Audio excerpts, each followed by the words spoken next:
ছাত্ৰ-ছাত্ৰীসকল, আজিৰ ভিডিঅ'টো লৈ আহিছোঁ ক্লাছ 8ৰ ইংলিছ ছাবজেক্টৰ first lesson the prince of Panidihing এই পাঠটিৰ সম্পূৰ্ণ প্ৰশ্নৰ উত্তৰসমূহ। 1 নম্বৰতে দিছে answer the following questions to check your understanding. তুমি বুজি পোৱা ধৰণেৰে তলৰ প্ৰশ্নকেইটাৰ উত্তৰ দিয়া। ফাৰ্ষ্ট কুৱেশ্যনটো হৈছে why did the people of Sitlia and the neighbouring villages panic. অৰ্থাৎ চিটলীয়া আৰু ওচৰৰ গাঁৱৰ লোকসকলে কিয় ভয় খাইছিলে? Answer all the people in Sitlia and its neighbouring villages were scared because the water of Brahmaputra river was continued rising due to heavy rainfall. Sitlia আৰু ওচৰৰ গাঁৱৰ লোকসকলে ভয় খাইছিলে কাৰণ যেতিয়া নেকি ধাৰাসাৰ বৰষুণৰ ফলত ব্ৰহ্মপুত্ৰ নদীৰ পানী বাঢ়ি আহিছিলে। বি নম্বৰটো হৈছে what happened when the embankment at Sitlia village was breached. কি হৈছিলে যেতিয়া নেকি চিটলীয়া গাঁৱত থকা মথাউৰিটো ছিঙি গৈছিলে? ইয়াৰ এনচাৰটো হ'ব when the embankment at Sitlia village was breached in moment huge waves of water broke into the villages the water rolled over some of the house tops. The air quickly filled with the cries and wails of the village folk huddled on rooftops of the sanghars and the mad bellowing of the livestock being swept away. যেতিয়া চিটলীয়া গাঁৱৰ মথাউৰিটো ভাঙি গৈছিলে তেতিয়া খন্তেকতে পানীৰ সেই বিশাল ঢৌৱে গোটেই গাঁওখন বুৰাই পেলাইছিল আৰু লগতে চাংঘৰৰ ওপৰত গোট খাই থকা মানুহবিলাকেও চিঞৰ বাখৰ লগাইছিলে। ইয়াৰ পাছতে চি নাম্বাৰটো হৈছে What action did Khoghen and his classmates take to rescue the villagers of Sitolia? অৰ্থাৎ চিটলীয়া গাঁৱত থকা ৰাইজক উদ্ধাৰ কৰাৰ বাবে খগেন আৰু তাৰ স্কুলীয়া বন্ধুসকলে কি ব্যৱস্থা হাতত লৈছিলে? আনচাৰটো হৈছে Khagen along with his classmates made 5 rafts out of banana branches and rushed to Sitolia to rescue the people of Sitolia village. অৰ্থাৎ খগেনে আৰু তাৰ লগৰবিলাকৰ সৈতে কলগছৰ দ্বাৰা 5খন ৰাফ বনাইছিলে, নাও বনাইছিলে আৰু সেইকেইখন বনাই চিটলীয়া গাঁৱৰ মানুহক উদ্ধাৰ কৰিবলৈ চিটলীয়ালৈ বুলি গৈছিলে। ইয়াৰ পাছতে ডি নম্বৰটো হৈছে how did Khagen and Dambaru rescue doctor Hati Barua and মণি বাইদেউ। খগেন আৰু ডম্বৰুৱে কেনেকৈ ডাক্তৰ হাতী বৰুৱা আৰু মণি বাইদেউক উদ্ধাৰ কৰিছিল? এতিয়া আমি ইয়াৰ এনচাৰটো চাওঁ আহা। Where Dr. Hati Barua and his wife Moni Baideu were stranded, Khoghen and Domboru reached there after half an hour and took them into the boat with their bags and moved back to a higher place. অৰ্থাৎ য'ত নেকি doctor হাতী বৰুৱা আৰু তেওঁৰ পত্নী মণি বাইদেউ আবদ্ধ হৈ আছিলে তাতে খগেন আৰু ডম্বৰুৱে আধা ঘণ্টাৰ পাছত উপস্থিত হৈছিল আৰু সেই ঠাইত উপস্থিত হৈ সিহঁত দুটাই নাও এখন লৈ গৈছিলে আৰু সেই নাওখনত তেওঁলোক দুয়োজনকে উঠাই লৈ আৰু তেওঁলোকৰ বয়-বস্তুবিলাক উঠাই লৈ ওখ ঠাইলৈ গুচি গৈছিলে। ইয়াৰ পাছতে ই নাম্বাৰটো হৈছে Why did the people of the village call Khoghen the prince of Panidihing? গাঁৱৰ মানুহবোৰে কিয় খগেনক পানীদিহিঙৰ ৰাজকুমাৰ বুলি মাতিছিলে? দ্য প্ৰিন্স অফ পানীদিহিং বুলি মাতিছিলে। ইয়াৰ এনচাৰটো হ'ব The people of the village call Khoghen the prince of Panidihing because Khoghen was a brave fellow and quickly grasped the seriousness of the situation and swung into action. অৰ্থাৎ খগেন এজন সাহসী সংগী হোৱাৰ বাবে গাঁওখনৰ মানুহে তেওঁক পানীদিহিঙৰ ৰাজকুমাৰ বুলি অভিহিত কৰিছিলে বা কৈছিলে। ইয়াৰ পাছতে 2 নম্বৰ প্ৰশ্নটো চাওঁ আহা। How much of the story do you remember? Answer this question quickly. কৈছে যে কাহিনীটো তোমাৰ কিমান মনত থাকিলে এই প্ৰশ্নকেইটাৰ উত্তৰ তৎক্ষণাত দিয়া। এ নম্বৰটো হৈছে Who was Khoghen? How old was he?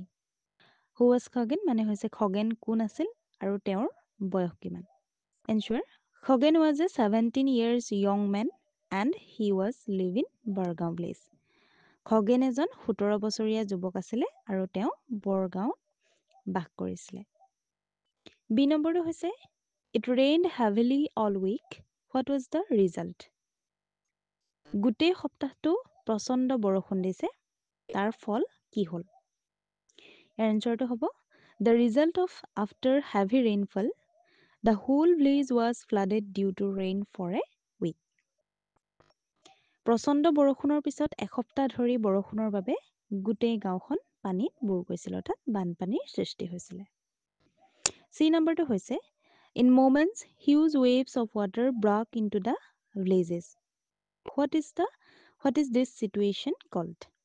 অৰ্থাৎ মুহূৰ্ততে গাঁওবোৰত পানীৰ বিশাল ঢৌ সোমাই গ'ল এই পৰিস্থিতিটোক কি বোলা হয় এনচাৰ হ'ব This situation is called flood disaster এই চিটুৱেশ্যনটোক কি বুলি কোৱা হয় পৰিস্থিতিটোক বান দুৰ্যোগ বুলি কোৱা হয় ডি নম্বৰটো হৈছে Khagen You have saved our lives given us a new life Who said this?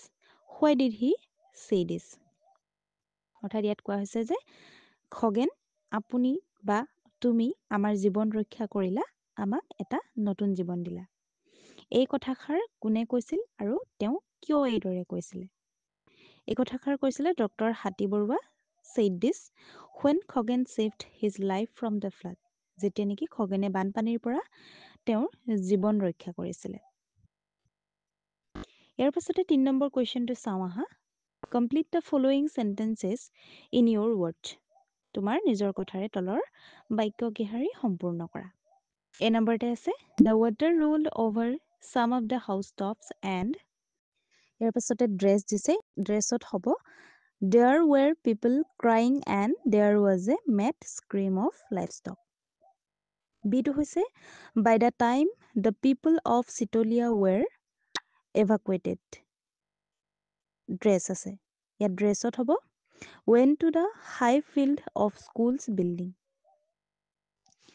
ইয়াৰ পিছতে চি নম্বৰটো হৈছে Half an hour later the boat reached the doctor's house. Dress. ইয়াত হ'ব It narrowly missed crashing into the railing of the veranda of the doctor's house. D নম্বৰটো হৈছে The boat took a U-turn now and dress. ইয়াত হ'ব It began to move swiftly with the current. ইয়াৰ পাছতে ই নম্বৰটো আছে Dumbaroo and the two other men somehow managed to catch. Dress. ইয়াৰ পাছত হ'ব Whole of the capsized boat had almost been swept away. ইয়াৰ পাছতে 4 number কুৱেশ্যনটোত আছে Read the following. Use the clause to write a summary of the situation of Panidihing to be published in the local newspaper. Give a suitable title. কৈছে যে তলত দিয়াবোৰ পঢ়া আৰু স্থানীয় বাতৰি কাকতত প্ৰকাশিত হ'ব লগা পানীদিহিঙৰ পৰিস্থিতিৰ সাৰাংশ লিখিবলৈ তলৰ সংকেতবোৰ ব্যৱহাৰ কৰা আৰু এটা উপযুক্ত টাইটেল দিবলৈ কৈছে এইটো এটা ৰিপৰ্টৰ দৰে তোমালোকে বনাব লাগিব ইয়াত দিছে It rained heavily. Panic gripped our place. The embankment was braced. Blazers took shelter on housetops. Blazers from neighboring villages rushed to help. The civil authorities were also informed. Into time, rafts and boats were made ready. Hundreds of blazers were rescued along with their livestock. আমি ইয়াৰ এনচাৰত লিখিম ফাৰ্ষ্টে আমি এটা title দিম নাম দিম সেইটো হৈছে flood in Panidihing মানে পানীদিহিঙৰ বানপানী জুলাই 5 এটা আমি যিকোনো এটা তাৰিখ দিলেই হ'ল Due to heavy rain in Sitolia, the Brahmaputra rose up and panic gripped the villages of Sitolia. As a result of rain, the embankment at Sitolia broke down and water rolled over the villages. So, the villagers took shelter on the top of their houses. Villagers from neighboring villages rushed to help with rafts and boats. The civil authorities were also informed. The affected people were rescued along with their livestock and shifted to a relief camp. ছাত্ৰ-ছাত্ৰীসকল আজিৰ ভিডিঅ'টো আছিল ইমানেই ইয়াৰ পাছৰ ভিডিঅ'টোত আমি next চেপ্টাৰটোৰ question এনচাৰসমূহ আলোচনা কৰিম গতিকে তোমালোকে আমাৰ চেনেলটো ছাবস্ক্ৰাইব কৰি থবা